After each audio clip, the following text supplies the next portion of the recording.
Hello and welcome to the Rainbow Room International podcast, and welcome to another podcast today. We've got John Parker, who is one of the longest serving stylists, art directors, art team members, educators, salon owners, in general, just amazing guy of Rainbow Room International. We're going to go through his whole career, right from becoming a hairdresser, joining Rainbow Room International, going on to open his salon, and then take on his educational role at the academy. It's going to be pretty action-packed, I think, for the whole 2 hours. So sit back, relax, or get the headphones on, maybe get a good drink and enjoy this one.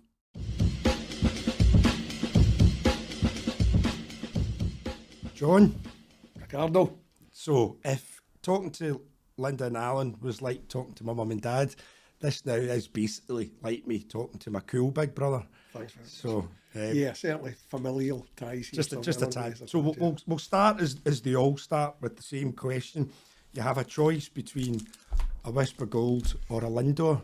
What is your... Now, I know your body's a temple and all that, right? So I know there's refined sugars probably. I was looking at that, but the refined sugars in Whisper Gold would probably hit the right. mark. Okay. Yeah. Right. 2-1 to Whisper Gold as we go. Right. Well done. I'll keep that for the wins. For those that are keeping score, it's 2-1 to the Whisper Gold.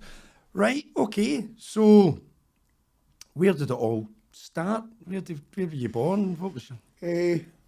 So I was born in Coatbridge in 1967, and great upbringing, you know, just standard fare, big family, 2 brothers and a sister, fantastic.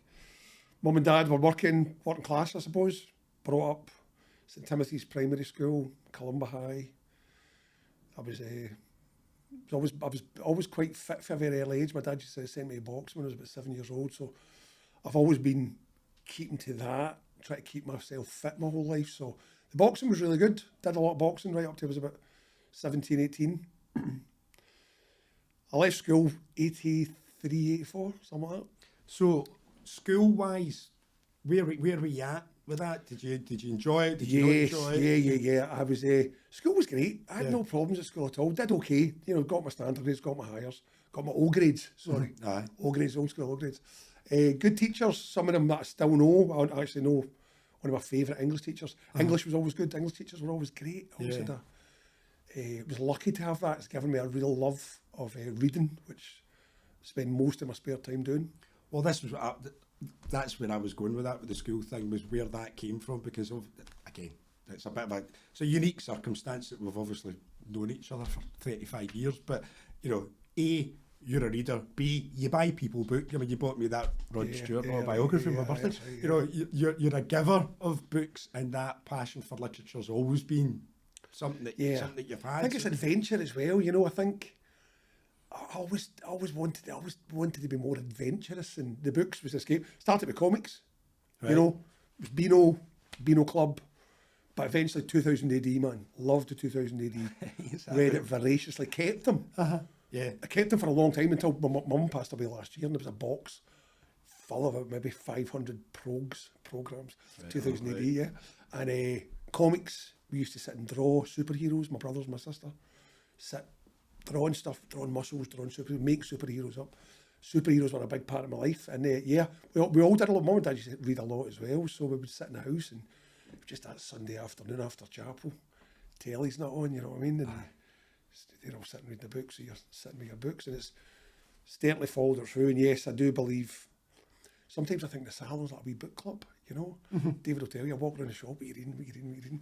It's just drawing all this wee adventures in. And I think where we're at in the world now, that the fact that even printed magazines are allowed back in the salon post-pandemic and everything, people are loving that tangibility of even just being able to touch the printed work again. Something glossy up, you know.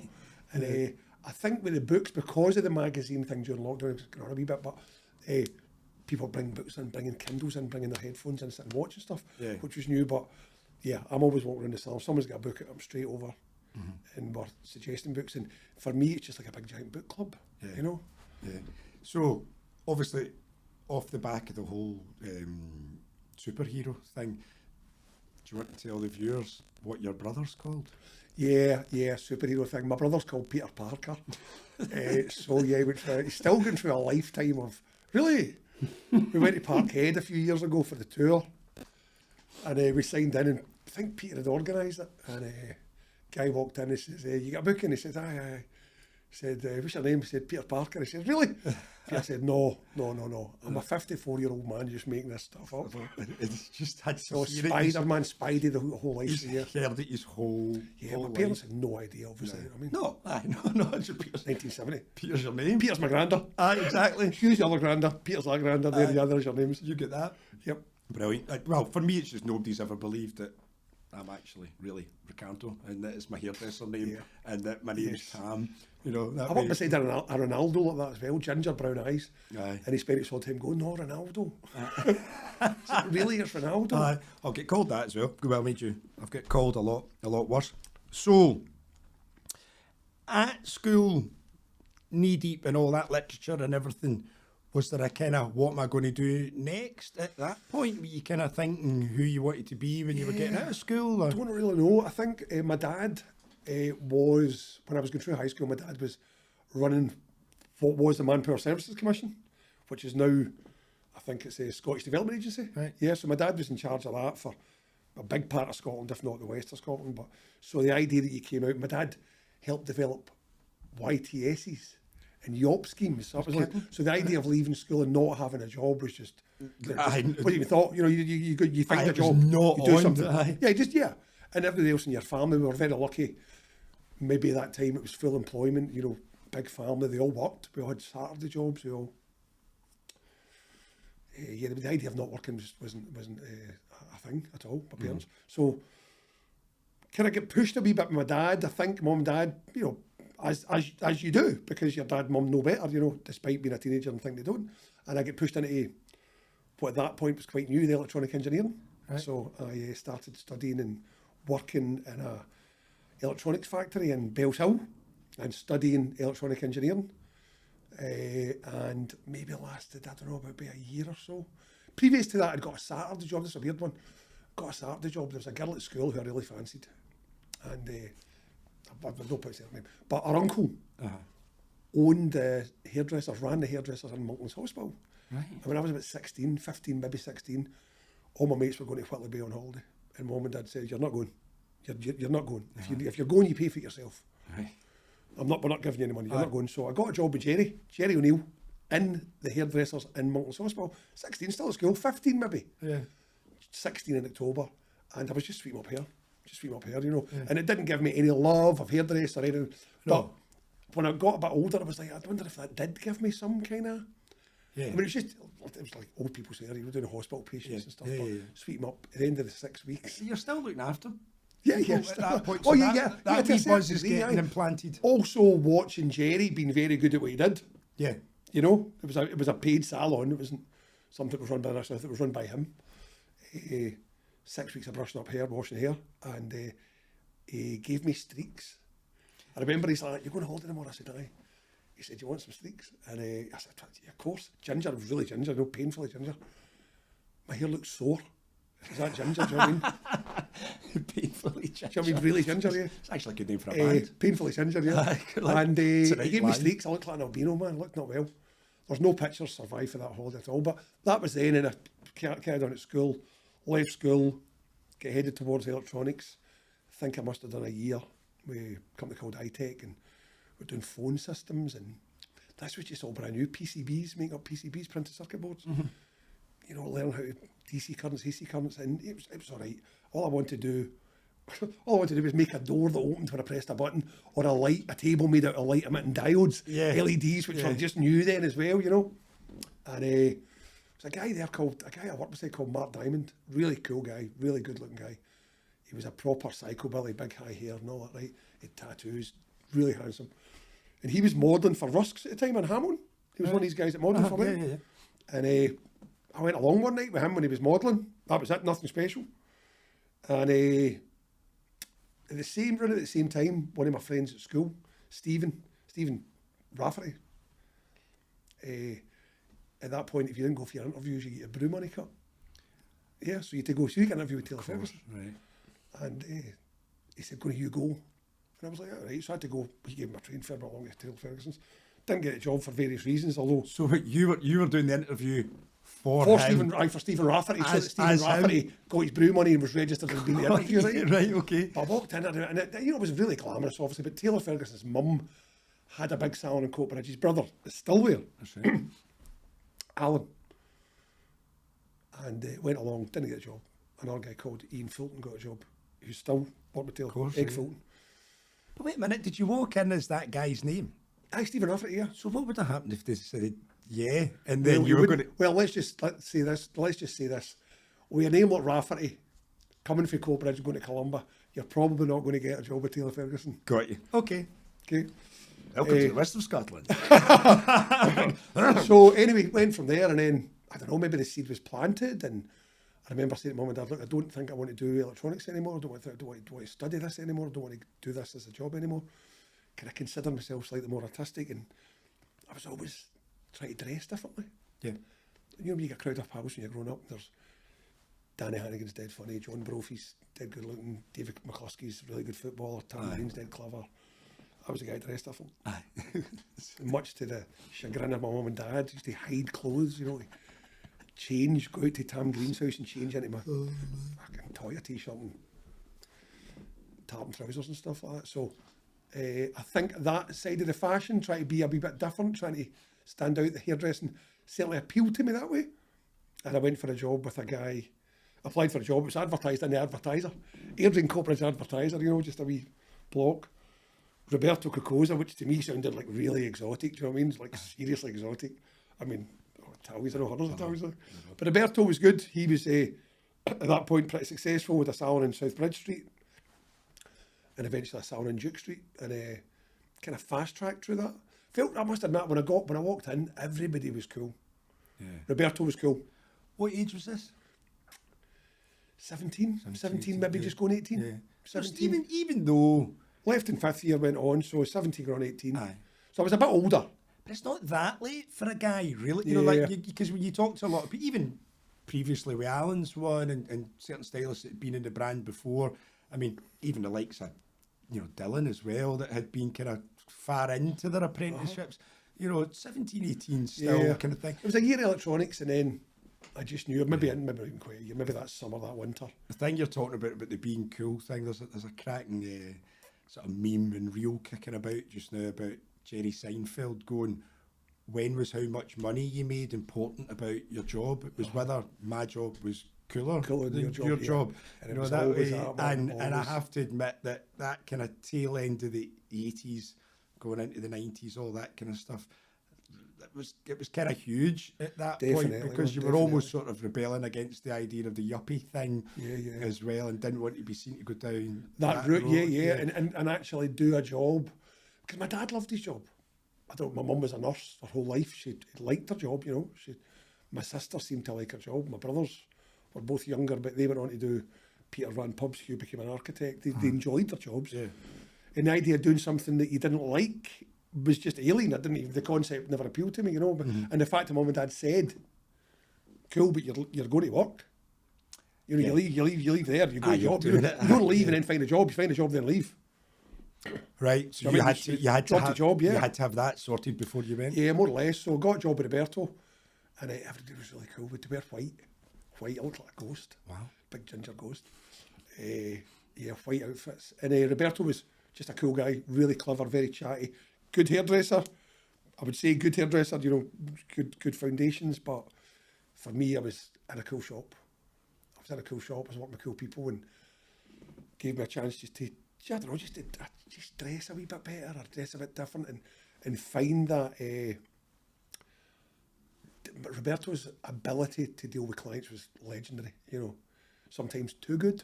Right, okay. He was very, very good at what he did with his jobs, and he was a handsome guy, always dressed really well. You know, him and his wife, Wilma, were very, very cool, very stylish people. And that had a big impact on me as well. Like, if I do this job, I can look like that. Got you. If I do this job, I can speak to all these people. And then it was about getting stories as well. You know, I love a story off a bit. Get stories off people. Oh, yeah, that's it. Yeah. You start being involved in people's life. Crashed a year. I think a year, maybe 2 months. And is that daytime training, nighttime training? Nighttime and daytime training. Models, you know, everything? Yeah, you had a model night on a Wednesday or a Monday night. Also, I was friendly with another member of Rainbow staff at that time, Coco, who was through Coatbridge, and we used to go and do, I remember doing homers, loads of homers, hundreds of homers with Roberto, and then we went down to the alternative hair show. He paid for us to get out of London to the Hippodrome, November, I don't know, 86, 87, something like that. 86 it must have been, because I was watching all these really, everybody was really cool. Yeah. Everybody in the whole place is just full handbags and glad rags, winter plumage, these alternative hair show, biggest hair show in the world, hot couture. We're standing in the audience and I'm watching these guys come on. Ulrich Graf, I remember being on Burlingtons. I remember watching Burlingtons, and they were always doing plays. They were always doing some really big, elaborate play, Sassoons. And then Rainbow Room came on. And I remember elbowing Roberto and going, "Hey, for Glasgow?" And he's going, aye, for Glasgow. What are they doing here? And I remember going back home and thinking, if I'm doing this, I can do that. I can maybe do that. And if that's the big stage and there's somebody from Glasgow there. I moved on to the Duke Street shop for a wee while. I worked with Roberto when I qualified. He literally said one night, "Right, you're on the floor on Monday. As you finish, you're on the floor." Right, bro. He gave me money to go to East and to buy trousers. Well, he didn't. He gave me money to go buy clothes. I bought trousers. Right, okay. One pair, yeah. And he was on the floor, and then... Had Stephen home decently stand by then? Yeah, was that? Yeah. It was Linda, Stephen and Michael. Right. And... that's a whole subplot that we don't even have enough time to go into, is it? Yeah, it's another whole episode of it. And then I remember, I was saying to you earlier on, Ricardo, I applied by letter to Linda. I wrote a letter to Rainbow Room, Royal Exchange Square, Rainbow Room Education. Yeah. 15 Royal Exchange Square. And if I remember rightly, I wrote it in green fountain pen. Brilliant. Like the Book of Kells, Curlicue writing and all that. Yours sincerely, You may also be one of the only literate hairdressers that could use a fountain pen. And saying that, in Alan's defence, he was a fountain pen guy as well, and his writing's always immaculate. I've tried so many times, and it just looks like a spider that's taking a heart attack. I went to borrow David's pen the other day, and he said, "No, you can't. You'll ruin my nib." I mean, that boy changed. He is still Edwardian, isn't he? He's in a whole other timeline. So, applied to Linda, got the interview in February. I'd only seen him in November. So what's this, 87 now? This is 87, so I'm 17. No, I'm 19 actually. Sorry, I'm 19, 86, 87. And I started in February. I got the interview, I remember getting the interview, and I lied through my teeth. Because I'd only ever done capped highlights. Right. The only hair up I'd ever done was a pleat. Yeah. Roberto had developed a razor. That was my saving grace. Roberto had developed a razor called the Slider, which was a huge seller, massive seller. I owned one. Somebody pinched it, and we never been able to get another one. Did lots of photographic shoots with him. I remember him sitting and working late doing shoots. He did a collection called the Zip, I always remember, with shaved patterns, phenomenal. He always had nice models, but he was doing it on buttons, he was doing it. And that gave me a wee introduction to then, so the next stage is the alternative hair show. If you're doing that, then that would be our next stage. Maybe I'm overthinking that, but can he do it? Probably not, but I know they can. Yeah. Well, I want to get better. It's the next goal. I want to get better. It's the next thing. It's obviously you and I are big football fans. So you start playing at one level, and you go, well, I want to play Champions League. So how do I get there? Yeah. And I maybe not thought that clarity might not have been there, but certainly there was some urge to become a member of Rainbow Room, because in my head, after watching them with Ulrich Graf and Louis Langueras and Vidal Sassoon on stage, they were on that Glasgow. level. They were there on that level. Yeah. And it's interesting, that isn't it, that we can all start in Scottish hairdressing thinking that there's this other thing down there at this other level. Absolutely. We can't possibly compete until you get into that world and you go, hold on a minute. We are punching slightly above our weight. We're above our weight, yeah. So for you to get to see that as early as that down there is massive. So on the floor straight away as a stylist, or did you have to do a Varden? We did a 1 week. No, we did a 1 week induction. The famous Linda 1 week induction. Yeah, Linda, Leslie. What height am I? What height is she? Oh, she's the same. No, not exactly the same height. Approach. I mean, and again, it was you're brought up with manners. Yeah. But to see that being utilised properly, Roberto was always a bit cooler. Linda was always incredible, and Linda was my boss. Yeah. Linda interviewed me. Linda got my job. Terrified of Alan. Yeah. But to this day, if Linda Stuart phones up and says, can I speak to John Parker? I get butterflies. Yeah, aye. It's like, what have I done? Yeah, what have I done? What have I done? 57 years old. Yeah. She's still got that hold over me. But 15 Royal Exchange Square was just an eye-opener, you know. Everything was really cool. Tracy Lee, salon names, you know, people having fake names, you know. Yeah, yeah.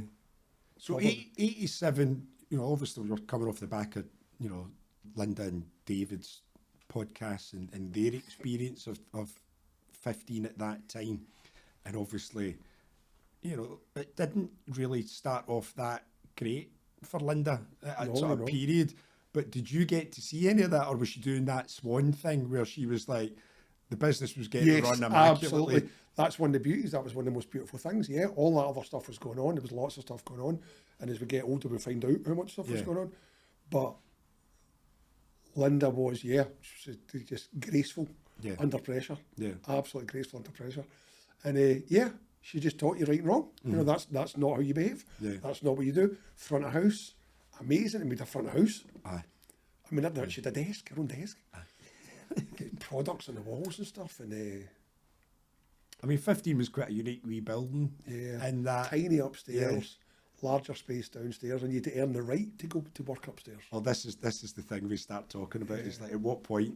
So how long were you at stylist level for? How long did it take you to really cut your teeth to build a clientele? When you know, meeting David, working with David, and latterly, a few years later, we look, and people came and went, good hairdressers, whatever. Tracy Lee, Tracy, you know, Amanda, all these really good people. But the core that stayed there were people who wanted to be better and were quite flouncy and quite artistic. You know what I mean? Mm-hmm. I mean, I just started dressing. I don't care. Yeah. You just don't care. You come to work looking like a stylist, and you come to work looking like a rainbow room stylist. Yeah, yeah. You know, and if that means it's a bowler hat with a pair of platforms and leggings, then so be it. This is what we're doing. I think to this day, you and I are the only two Catholics in Glasgow that own bowler hats. No gloves here. But the thing with that was always as well, Alan and Linda's thing of when you finished work, you should have been able to go to any restaurant or any nightclub and not get changed. It wasn't a question of you had work clothes and going out clothes. Coming in on the Bruce's bus for Coatbridge at Coatbridge Hotel, we took the Bruce's bus in, and coming in the Bruce's bus, you knew you were just better dressed. Well, you didn't. People just looked at you. No, I think now everybody looks like a hairdresser, but everyone makes that extra effort. But that was something that was instilled in you. You were working with people who maybe weren't spending a lot of money on clothes. We Ronnie Goday, I shared a flat with Ronnie. Ronnie used to come in dressed as a schoolboy. You know what I mean? Wee shorts, the tie, and all that. But I'd actually argue, and this is where I don't want to feel like this old hairdresser now going, in my day, but I think you walk into most salons now and it's way safer looking than my perspective of being. So 1988, I come into 15 as a client, and you know, I'd worked in my mum and dad's chip shop in the city centre, and I'd been in Glasgow all my life, but grew up where I grew up, and you know, family was relatively flamboyant, and my sisters were dancers, and you know, obviously the whole Italian vibe and being well dressed and everything, and just walking in there and going, oh wow, they're all mental. I loved it, because the other thing that runs deep through yourself, David, and myself is this endless love of music, and the idea that we're probably really frustrated musicians that couldn't that can't do it. Right? Maybe not the music. I've thought about this. Maybe not the musician side of it, because despite my best efforts, I can't play a guitar, I can't play piano. But the recording side of it, I'm lucky enough to be latterly involved in that. But even the idea of being somebody like that, so we wanted to kind of almost be like rock and roll hairdressers 100%. And look that 100%. Way. And definitely 15 when you walked in. You know, and it was very different to Buchanan Street. They didn't look the same. I mean, I remember going to Flip to buying a bag and wearing a bag. You know, and I say Coatbridge, you know, if I wore the bag, you're getting guys throwing stones at you and all that, right? But I remember being able to walk around town dressed that way. Nobody even gave you a second glance. Yeah. You know, eventually, you know, surrounding yourself with these people, and it's not about being expensive, but I remember getting my first pair of trousers made in Blitz or something like that. I mean, like being able to know the guys, being able to, you know, approach them and say, look, I want that, you know, that kind of thing. And you had to look a certain way. If you were going to you always had to look more expensive than you are. Yeah. If you're charging £12.50, I think it was. Yeah. For the first haircut. Then you could look as if you were worth 20. Yeah. That was it. in your manner, in your language, in your knowledge, and that constant Kaizen thing where you're just subtly and subliminally just getting better at what you do, just better, just a bit better, just a bit better. Yeah. And the people around about you want to be better. I think that's really important as well, isn't it? That it's not that, you've got to be ploughing your own, furrow, and you're doing your thing, but it's the fact that collectively everybody's on the same hymn sheet as well and trying to do it. So, building your clientele, how did you go about that? Again, I found my voice a wee bit. I've always been really chatty. I'm a wee ginger chatty guy. I've always been that chatty, but I found my voice. You were never wee. You're never the wee chatty. You were the big chatty guy, the big ginger chatty guy. Found my voice and realised that very early on.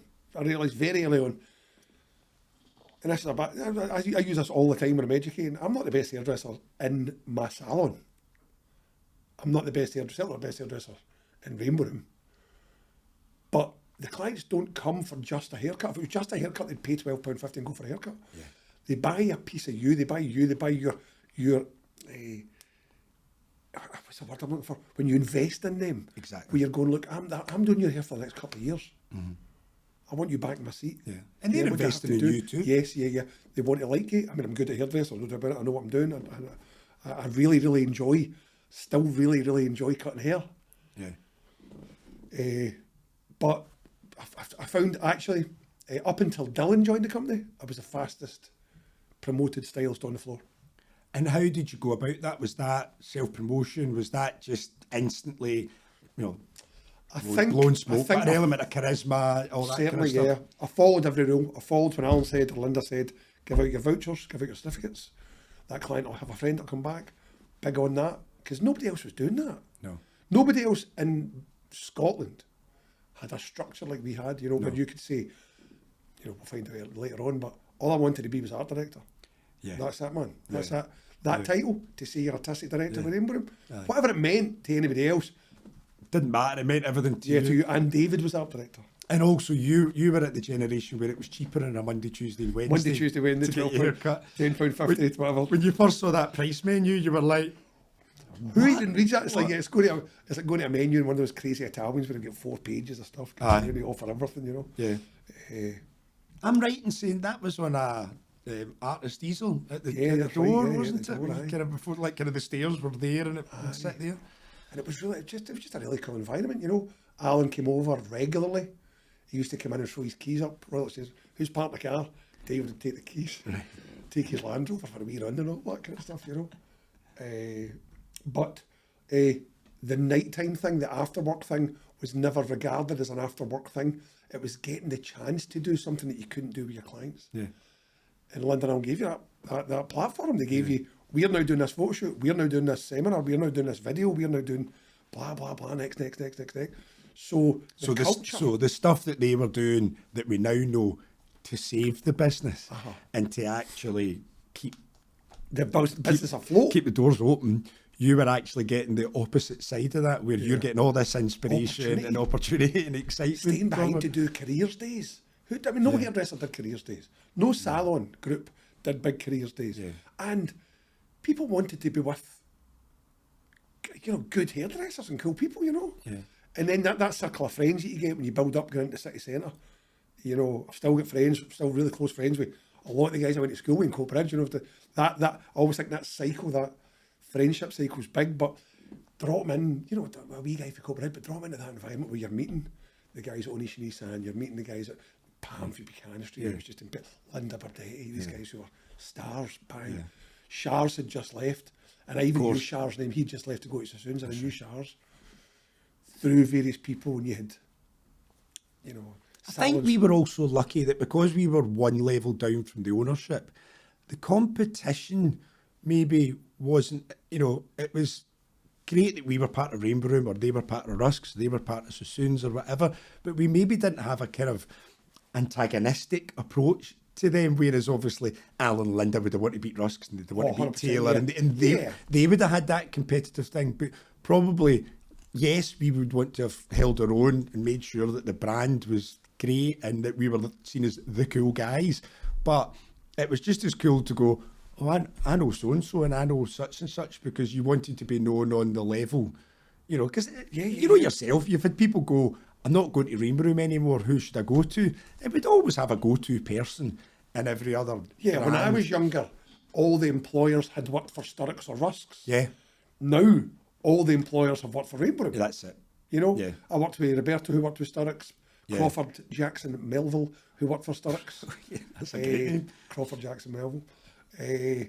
Alan, who did some work with Sturrocks, then Rusks. Yeah. So that whole environment, and maybe, I don't know, man, just get a chance to, that sounds crazy, just get a chance to express yourself in another manner, you know. It turns out that despite my imagined artistic heart, I'm actually very structured, and I found that in hairdressing. I'm very structured. I like the artist. I like pushing the boundaries on it, but I'm very clean lines. I'm very geometric. I'm really sharp.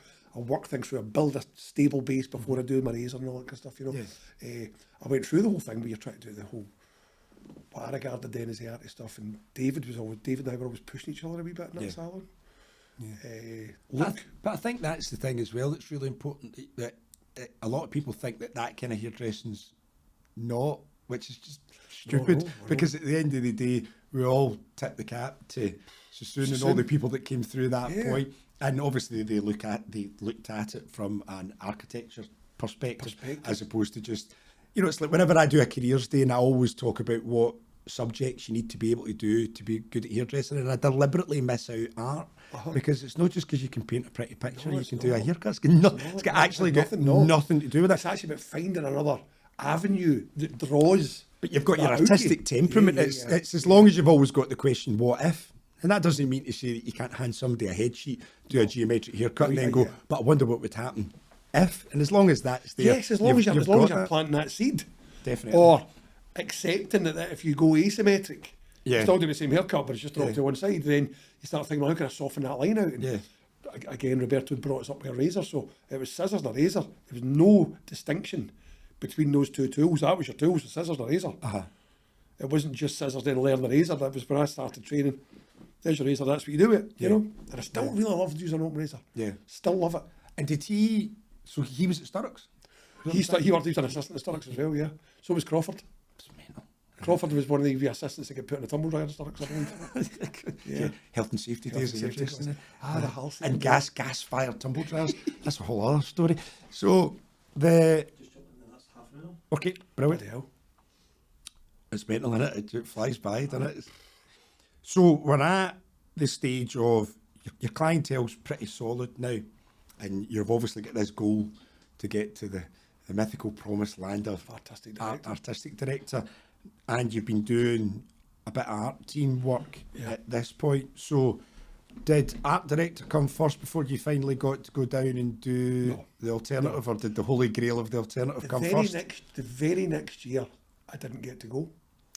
But the next year, not only did I get to go, but I got to walk on stage at the end of it. Brilliant. 2 years. Brilliant. 2 years I walked on stage, and I remember to this day, I had a Catherine Hamnet black draped coat, chains round my neck, big pair of baggy trousers and a pair of platform shoes. Brilliant. And how long was that from when you'd sat on the other side of the stage? That'd have been, well, it was 1 year, that'd have been 2 full years. 2 full years since being an audience member. That's brilliant. Yeah, that always stays with me, that always sticks with me. And Linda and I were never about them. You're at my team, up you go. You work backstage, you've sat there and glued your fingers to chicken wire, because Alan's an idea of making wigs out of chicken wire and plastic hair. Or you are perming these poor teenage girls' hairs into hat shapes. And then the music side, Linda very early on let me use this music, let me use this. Why don't you use this for the show? Why don't you use that? And that was something I always loved, So was that Magic Roundabout, or was that the one before? That was after. Magic Roundabout might have been the one I seen. Or no, Whiter Shade of Pale was the one I seen. Magic because Roundabout, if the chicken wire and the cuts, that would have been 90, and I'd have just started as an assistant, because I remember putting the gel on the monofibre, and then you were wrapping it around the tubes. That was as far as I. We take a bus down to London. That was as far as I ever got to an alternative hair show. Actually, I never got to go down. But that says more with Kirsty Crosby and Joanna Cree, and who are all great. Kirsty's running education at North Lanarkshire or South Lanarkshire. Joanna's doing her own education stuff down with Sorby. So these guys were there, you know, and then my wife started. Well, she was my wife, but, you know, this girl walked into work in the paisley shop with a pair of black hot pants, a pair of Getty grips, a sailor's hat and a Bowie jacket. And, you know, that then, you know, you're bringing that circle even closer. You've got these, everybody just wanted to get better. And Linda and Alan gave you space to do it. You know, there was very much do it this way, but they were never adverse to, can we look at that? Can we look at doing this way, you know? Yeah. But the thing that came out of both of their podcasts is that their problem solving and the difficulties they were given were always looked at as a positive outcome. Yeah. It was never, we need to deal with this. It's like, well, if we need to deal with this, what's the good that's going to come out of it? And now we've dealt with that. The next time we face that, we know how to do it because we of know that. what to do. It's just, and it's Aye, continual. Yes, yeah. Aye. So you've got your stylist thing, and you're working through the levels, and at that point it would have been, they didn't do that awful thing. Like my generation turned up and then they stuck twice as many levels. Stylist, senior stylist. So you're getting through that point, and we're getting into kind of mid-90s now. You're getting to artistic director, the clientele's building up. Obviously you're in the academy, so when did the teaching bug come in and amongst all of that? There used to be the training downstairs, the SAM training downstairs in Royal Exchange Square, 15 Royal Exchange Square, and I started just getting involved in the practical side of that. Paperwork, you know, was always there, but the paperwork had to be checked by people who were trained to do the paperwork. And then 1993, David opened 24, and that big second floor was sitting there, and Alan said, well, let's move all that training to there. Right. And within a few months, they needed someone to run it. And I thought, well, as long as I can cut hair, as long as I'm still doing that. So I can't remember, I think the classes were, again, it was Monday, Tuesday, Wednesday, and then clients Thursday, Friday, Saturday. Right. I was doing clients throughout that whole period. And you know, the academy became the Fame Academy, and it grew arms and legs, and it became a really nice, again, a good space for learning. Yeah. Beautiful building. Yeah, it was amazing. You know, looking over what was in the Mitchell, no, not the Mitchell Library, the library though, you know, became the gallery. In that square, you know, in that really beautiful site. When you could still drive round it. Still drive. Linda could park her Mercedes. The glory days of being able to in the car. Play my car stereo dead loud to annoy Alan outside. and getting to that, and then, you know, we're getting to that next generation where it's Yasmin and Dylan and all that mob coming through, you know. Sam. So see, in 15 at that point, you didn't have a teacher's role, like a teacher's hat. Certainly not. It was just because obviously in the morning for my treat, you know, you would come in and the paperwork would all get checked before your models come in, so you kind of had your homework, and that was given out to everybody. And you know, there was a few people that did that. You had your recircle, and you were put into about 3 or 4 different groups depending on where you were at. A video and a telly. We could show education videos. That blew me away. When I remember walking downstairs for the interview and going, they've got a telly. They've got a telly. I mean, they'd be like magazines, they've got a video. It was on one of those high school trolleys, wasn't it? It was like, you know. It's a high screen.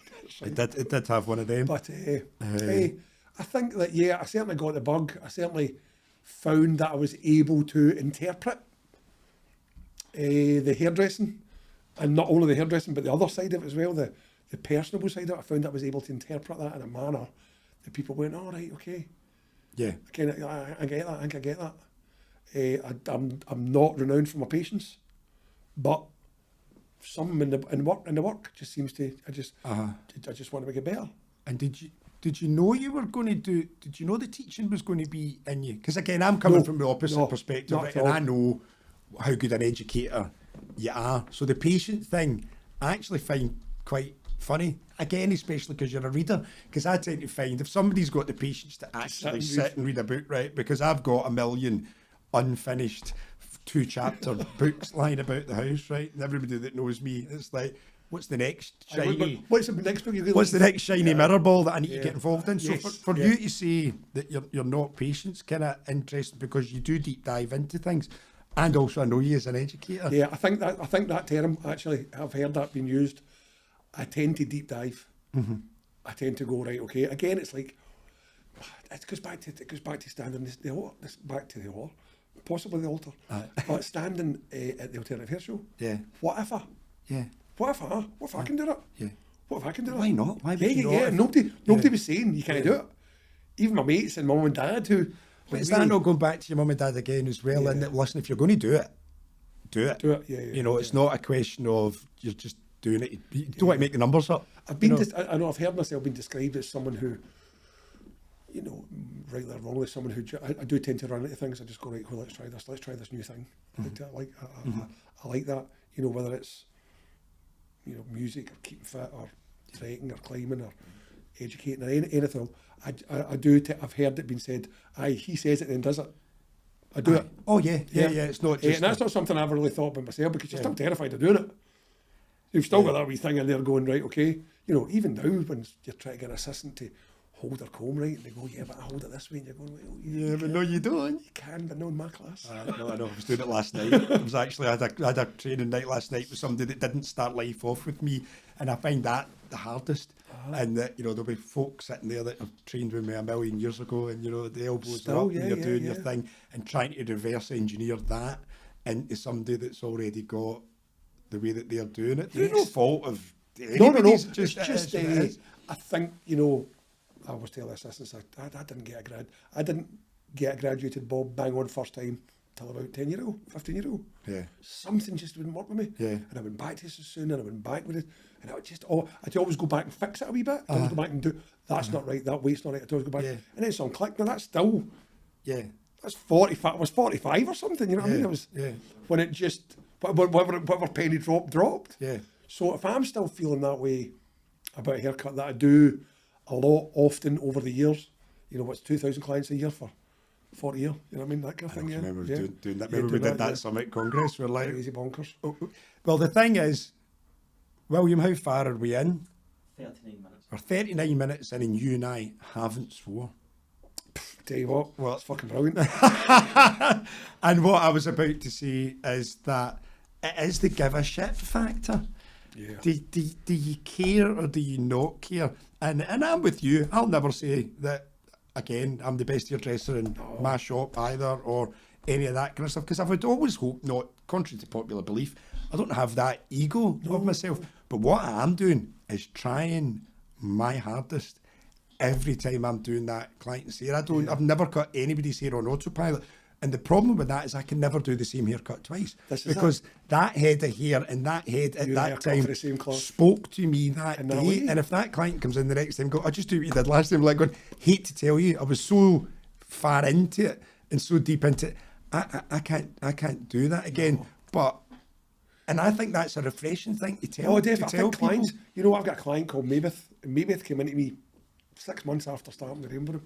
I still do her hair. Brilliant. Do you know, and she still gets, and she doesn't just get the same haircut all the time. No. There's got to be that tweak, you know, her lifestyle. You get to know, and like you, I can't do the same haircut twice. I wouldn't want to. No.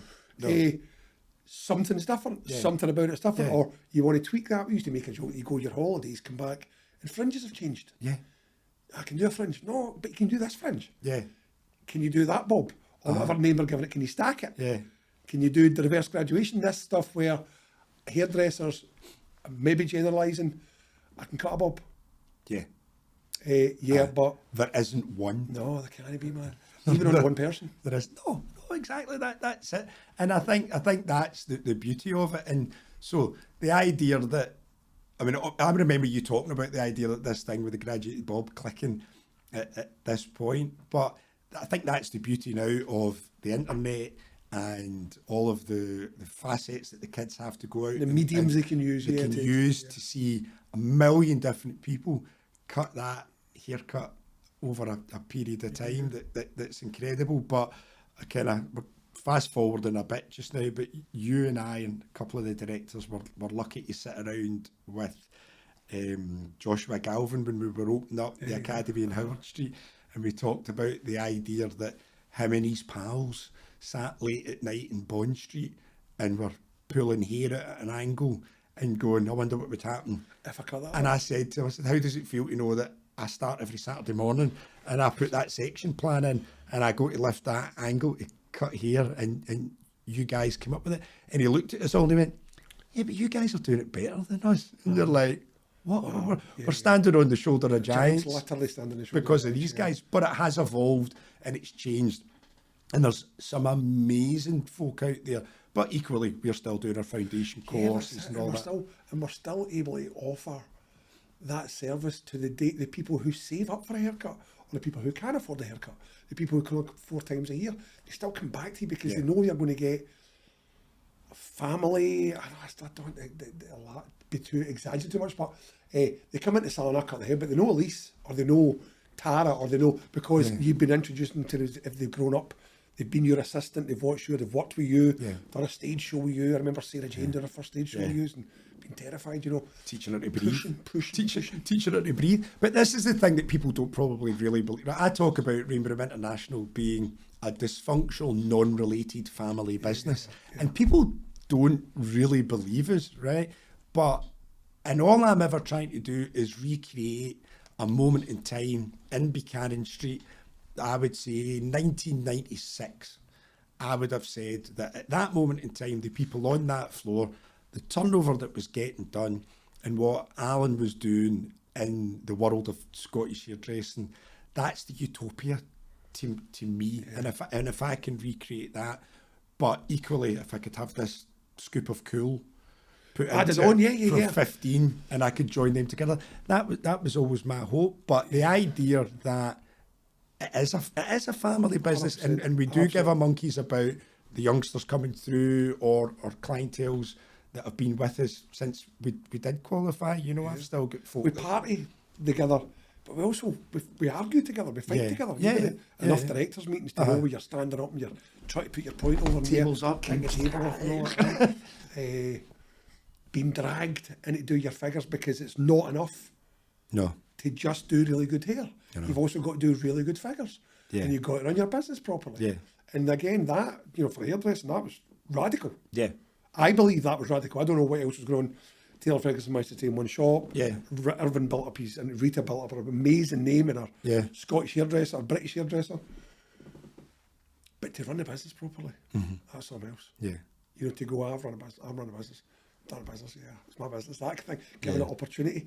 So on that point, then, so you're over in 24, teaching things bubbling away, and it's now kind of almost about to turn into the next thing, because Alan actually took the training classes back into the salons to free it up to be the Fame Academy, because there were so many people qualifying. Finishing schools. You had to have it as a finishing school. So Adrian's already started doing... Because Adrian obviously joined you guys over at 24 as well, and was managing to get ready to get Clarkson opened. So was it Adrian that put the seed in and him doing that for you to start looking at being a franchisee, or had you already thought, you know, was that part of your what if? Dead honest, I think Joe and I had a couple of discussions. I'd been down for a couple of interviews down south. I'd been for an interview with Antenna, and Linda will hate me for this. I went for an interview with Tony Guy for a job in Japan. Right. 1990, 1991, 92, like, because you'd done a couple of shows and your name was out there a wee bit. Yeah, people knew who you were. People kind of, so you went down, but I didn't particularly like it. I didn't particularly like the idea of going Antenna. Couldn't afford it, and it wasn't anything like what I'd experienced in 15.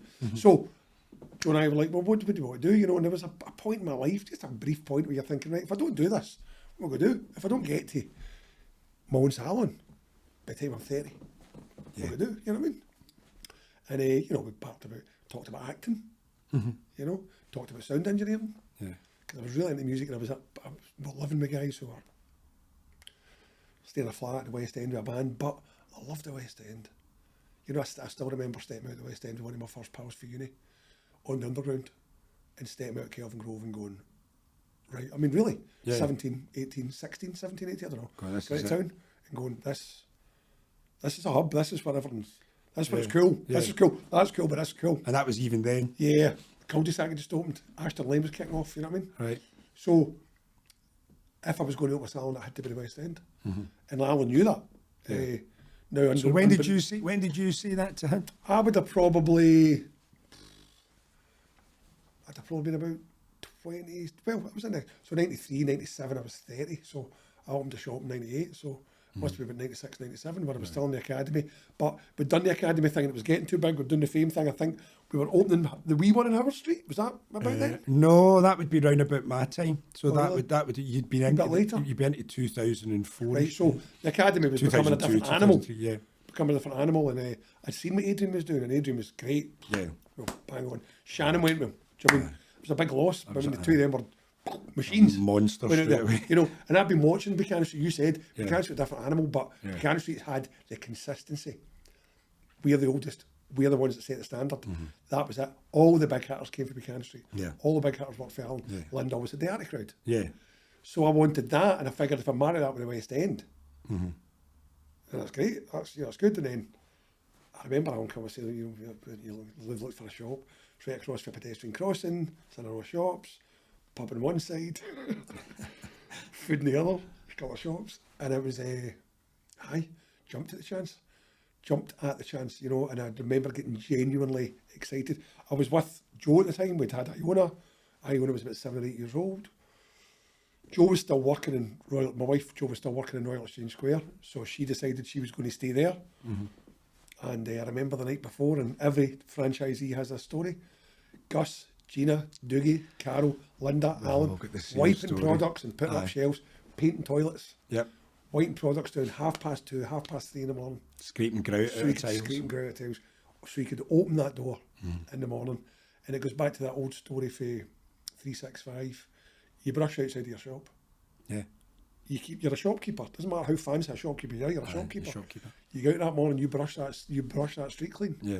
And that stayed with me right through it. You know, keep the windows clean, keep the street clean, that kind of thing. Well, on that point then, so we've went from being born in Coatbridge, and being that wee guy, right up to the night before and about you open the keys. So let's finish part 1 on that, and then we'll get to part 2 later. Okay, thanks, Ricardo. You're welcome.